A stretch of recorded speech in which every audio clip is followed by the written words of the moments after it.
Hey everybody, it's Phil Slocum at NC State University. Work at NC State and teach a lot of courses in GIS, and also work with National Park Service as lead in our National Park Service Northeast Region GIS Research Development and Technical Support Center. In this short little introduction to the National Park Service ArcGIS Online for Organizations video, I'm going to show you how to create a hosted feature service by uploading a zip shapefile to the ArcGIS Online platform. But first things first, let's get a little housekeeping out of the way with some disclaimers. Neither the National Park Service nor NC State University endorses or recommends any commercial products, processes, or services. This material may not be used for advertising or product endorsement purposes. This material is intended for educational purposes only. Neither the U.S. government nor NC State University warrants or assumes any legal liability or responsibility for the accuracy, completeness, or usefulness of any information, apparatus, product, or process disclosed. Okay, now that that's out of the way, what are we going to do? Well, the first thing you do if you want to create a hosted feature service by uploading a shapefile is to zip that shapefile up and have it on your desktop or somewhere else in your file system on your local machine, or a network drive, anywhere you can get access to it. That's really the point here. And remember, a shapefile consists of several files, an SHP, SHX, and DBF at a minimum. You also might have a PRJ file and some other files in there. So zip up that shapefile and then simply sign into ArcGIS Online. And within the interface in your content area, you'll be able to add an item from your computer, and that's where you'll upload that zip shapefile. And finally, check that service in ArcGIS Online. Make sure it comes in as you would expect. In other words, do your attributes show up if you have any, which you should? Do all the features show up? Is your spatial extent correct? That kind of thing. Also, if you use this technique, you're going to probably have to change the appearance of the data whenever you create a map in ArcGIS Online. And also, you'll have to configure those pop-ups, but that's in a different video. So, let's get to the fun stuff. Remember that to sign into your ArcGIS Online for Organizations, the National Park Service, here's the URL, https://nps.maps.arcgis.com. So let's get going with that. All right. Here I have my National Park Service interface, and again, this is just through a web browser. Use Chrome if you got it. And I am going to sign in. Now, when you're signing into ArcGIS Online, you're going to use your National Park Service account. That is associated with your enterprise login for the Park Service. Now, I've already logged in earlier, so my credentials have been cached. Otherwise, you would get a dialog box, and you would type in your PIN associated with your PIV card. Same way you access things like Bison Connect or other systems within National Park Service. So, here I have it. You'll see in my interface, I've got some folders here to compartmentalize my efforts and my work. Now, I want to, remember, add a shapefile to create a hosted feature service from my computer. And you have other options here. I'll leave that to you to explore at a later time when you have some time to be creative. And I'm going to say from my computer. Now I'm going to choose my file, and again I have put this on my desktop, so let's just go to desktop, and right here you'll see I have my colonial kilometer markers shapefile zipped up. I'm going to say open. And the contents are a shapefile. Again, you can add a lot of different items to ArcGIS Online. In this little episode, I'm just focusing on a shapefile. But please take advantage of all of these different items that you can add to ArcGIS Online and share with your colleagues. You'll notice that the title has become Colonial Kilometer Markers Shapefile. That's the same as the name of the shapefile I uploaded.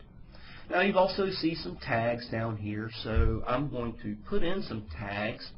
Got some I'll just keep handy here.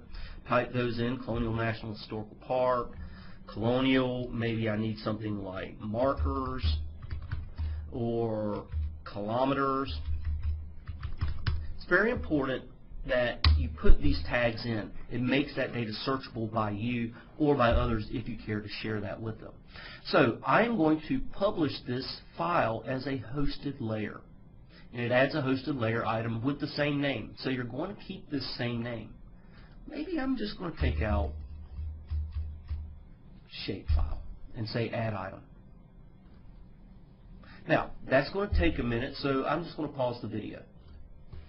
Okay.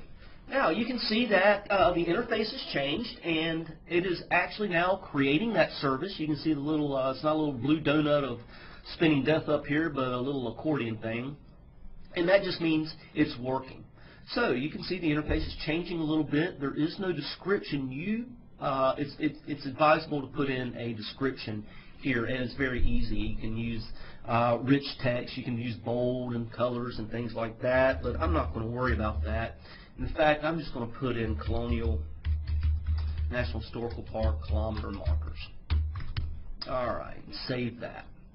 And you should also do, you should put more in here. You also have this terms of use. That's very, very important. That way, if the data is discoverable, you have a distribution liability to go along with this data. Now, if you just simply Google National Park Service GIS Data Distribution Liability Statement, you will get this dialog box here. And I'm going to copy that and just simply paste it in and say save. Alright, so there you have it. And you can see here that my item information is getting higher grades now that I'm actually entering this information in.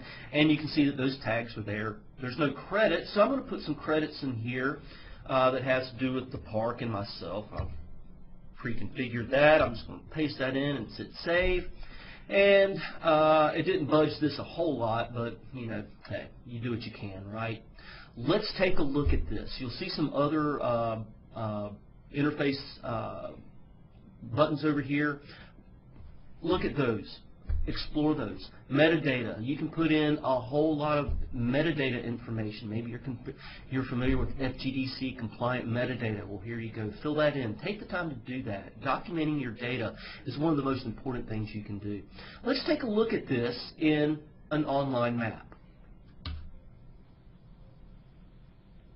You'll see here that the data comes in, and it's where I would expect it to be at Colonial, and it's going to start using some smart mapping. It has basically chosen all by itself some symbols to use, and we'll just I'm going to change that a little bit so you can see a little bit better of what's going on here.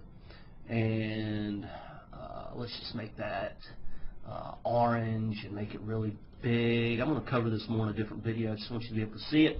Okay, and I'm going to say okay. Now, if I and done, you know, and if I click on one of these markers, you will see that all of the attributes associated with that shapefile are now available in my feature service. Now, this may not make sense to everybody, so if you ever want to put this in a map that everybody's going to use, you'll need to configure this pop-up. But that's in a different video. Please be on the lookout for that one. So, I have now a hosted feature service. I'm going to say new map. I don't want to save these features here, and I'm just going to go back to my content. And again, I've got some layers over, or some folders over here. I'm going to move those into my how-to videos. Now, one last thing before we go. Notice that I have a hosted layer here that is living in the cloud. The data has been uploaded to the cloud, and I've got a layer I can add to a map document. I also have the shapefile here, okay? And you can unlock that, and you can share that with other people within your park or organization, however you choose to do so. All right, so I'm just going to move those into my how-to videos, move those, and that's got my housekeeping cleaned up. So let's just go back and recap real quickly what I have done. I have zipped up a shapefile, and I have that on my desktop. I signed into my ArcGIS Online for organizations using my PIV card, my National Park Service Enterprise account. I added an item, that is the key word right there, and I have added it from my computer.